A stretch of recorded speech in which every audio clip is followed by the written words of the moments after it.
Alright guys, Jack here, JBF Music and Guitar Lessons. What I've got for you today is a reaction / analysis to ASTERISM, I believe that's how it's pronounced. The song's called Unravel. I haven't heard these guys before, but they've been recommended to me an awful lot. If you do have something you think I should check out, make sure to hit me up on patreon.com/JBF Music. On that note, a huge shout out and a massive thank you to the ever awesome Rabbi Rabs, Matt Hortzman, Glenn Kelly, Stephen Williams and Rebecca Hay for the continued support on Patreon. Thanks so much guys. But yeah, let's just crack into it. Very clean tone, tiny bit of delay. Oh! So, bass almost sounds like a guitar. There's a practical... right, I'm going to pause this for a second and explain what I'm thinking there. Because he's playing on the higher strings on the bass there and further up the fretboard. It sounded a bit more like a guitar. There's also clearly an overdrive on his bass to distort it, a fairly mid-heavy one. So again, it sounds a wee bit more like a kind of standard guitar. That is a 7-string? No, it's a 6-string. A 6-string bass. I struggle enough with my 5-string bass, and you can see looking at his hand, playing the low strings is going to be a difficult thing to do because you have to be able to get your fingers all the way around here. It's something that I think would be beyond me. But what it means is you do have an extended range, so I don't know if it's a low B or if it's even lower there, and then you'll have the higher strings on the top. So if it's just a 3-piece like it is here, that'll really help fill out the sound because you'll be able to do really kind of bassy things, probably quite low stuff, and then kind of high stuff. So just going by this clip here, this intro where he's making it sound a bit guitar-like, I think it's going to act almost as a rhythm guitar in places, and probably a lead as well, judging by this kind of twiddly stuff, right?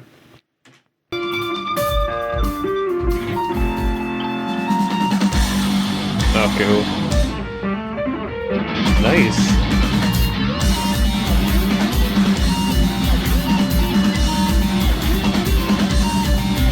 Okay, I've got a kind of... Right.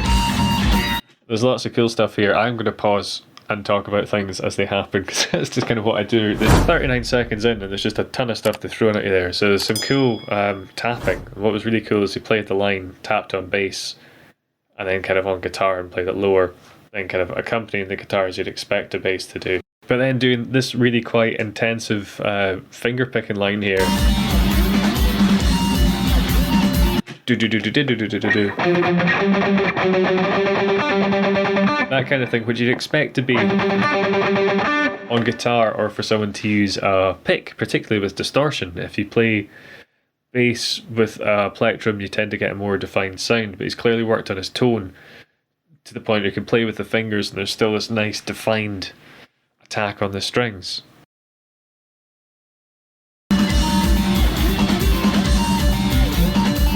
The guitar is doing something like... So outlining a kind of G minor chord, so I guess that's what key we're in here.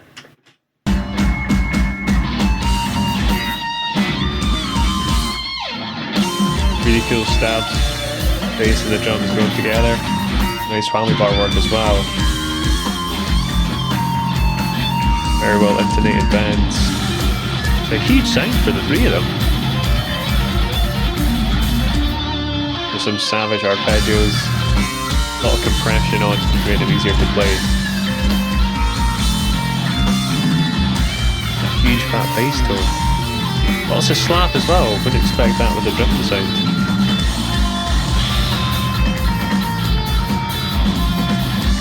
A lot of hours have gone into practicing this type of thing.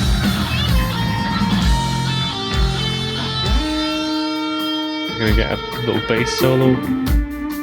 Cool. So here you can hear that mid-rangey tone. Quite a lot of harmonics on it. Quite rich, cool sound. Slap again. And a guitar melody going on.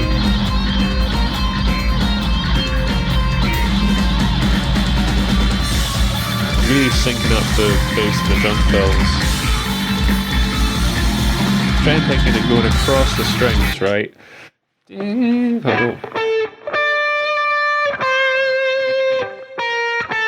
Something like that. roughly those notes. The technique here she's using is a lot of muting. Like if you just pick a note by itself, there's a difference to if you scratch across all the strings, you get more attack, and particularly when you're playing live, even though it might not necessarily come across on the mix, it feels like you're doing more. Also good stage movement, but this is the guitar solo. That's going back. So she's come center stage at the front, the bass is gone to kind of just lock her with the drums and give her a moment in the to kind of shine here.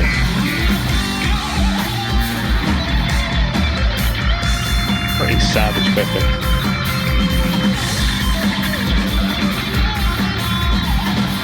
Nice.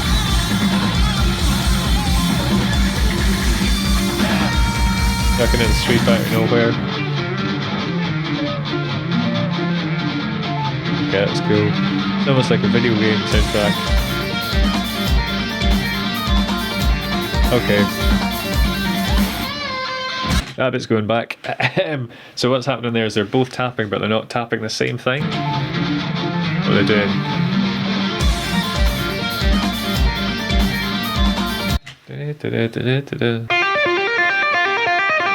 So we're kind of, what are we outlining? So what's happening here is this is essentially outlining a G minor chord, because that's the key we're in, and it sounds to me like the bass is also outlining a G minor chord but in a different way. So these notes all sound nice together. So here's a clean tone so you can hear it a bit better. So that's a G minor triad. We've got a G, a B flat and a D, and all those notes sound nice together, so we can play the G and the B flat together, we can play the G and the D together, and we can play the B with the D as well, and those sound good. So you can have a bass playing any kind of combination of these notes in any order, the guitar playing that as well, and it's going to sound good. Now it's a bit more complicated than that, what's going on here with all the tapping, but essentially it's based around a G minor, so you got something G minorish going on and something else G minorish going on, and that's why it sounds nice.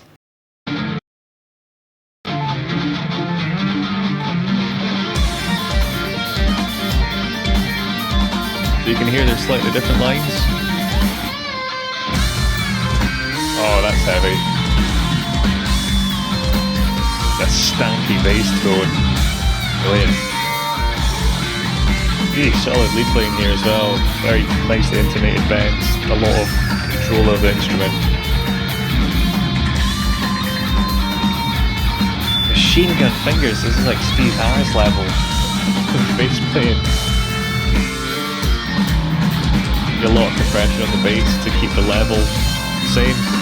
What I mean by that is when you slap a bass, you generally get a stronger sound than if you're picking with your fingers, particularly if you're going at this speed. You quite often have to use like a much lighter touch, because if you dig in, you kind of start to trip over it. If you go lighter, you can get a more kind of steady sound. There is a tendency with slap to kind of hit the string a bit harder than you need to. So if you have a nice compressor, it's going to kind of make the quiet fingerstyle louder, and the kind of what is probably a slightly more aggressive slapping sound a bit quieter. Even if you got a good technique and you play nice and relaxed, every so often there's going to be a slap or a pop that would otherwise cause a bit of an unpleasant audio spike.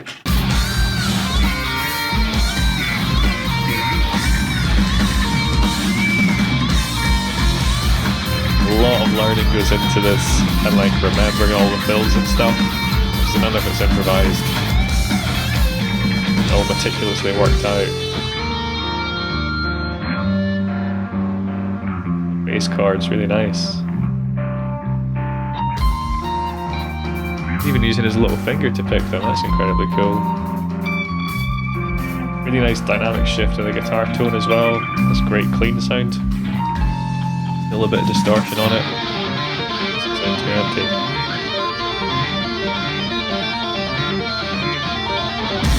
Yeah, cool. I love that. Okay, I really enjoyed that cool tapping part, so what I'm going to do is listen to the original so I can hear it more clearly, and hopefully come at you with a clearer idea of the specifics as to what's going on.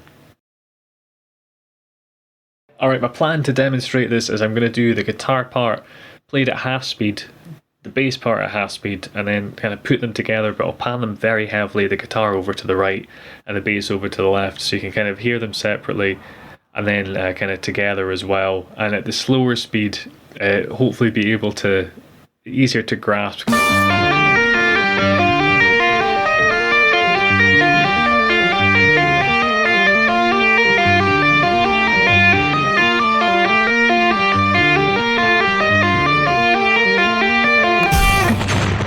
So what's particularly cool about this guitar part is the first part is a measure of 4, it's normal, and then after that it's kind of syncopated. What do I mean by syncopated? Well, what's happening is the second kind of tapping line doesn't have as many notes.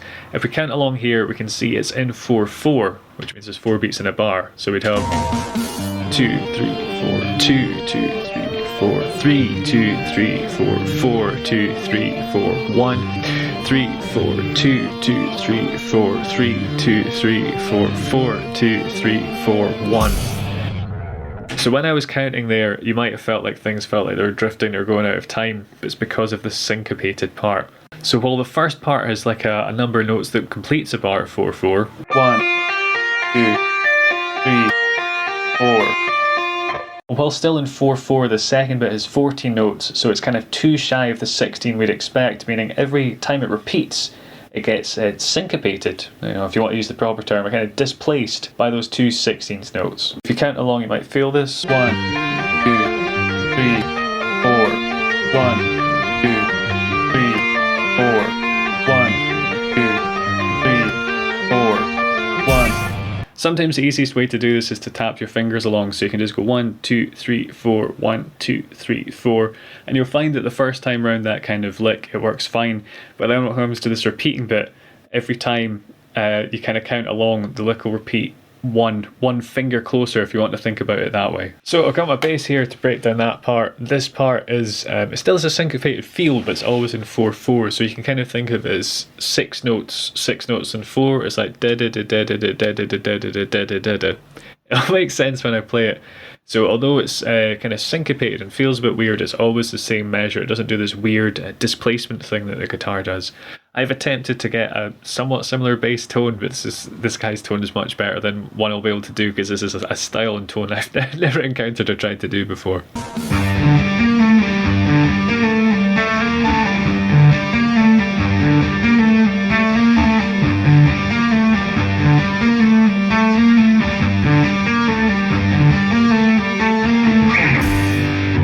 Okay, so hopefully now the da-da-da-da does make a little bit of sense. So you've got this rhythm going on, this do-do-do-da-da-da-da-da-da thing. It's basically outlining a G. It's a G power chord.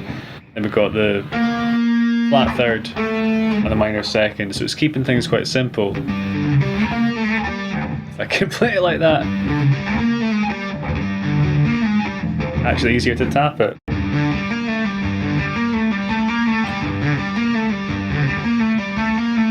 And then at the end, I don't know if it's just a G or like an octave thing there. Looks like he's just kind of slapping the low note there. Okay, I'll have a pop at editing those two together, and hopefully I'll manage to pull it off.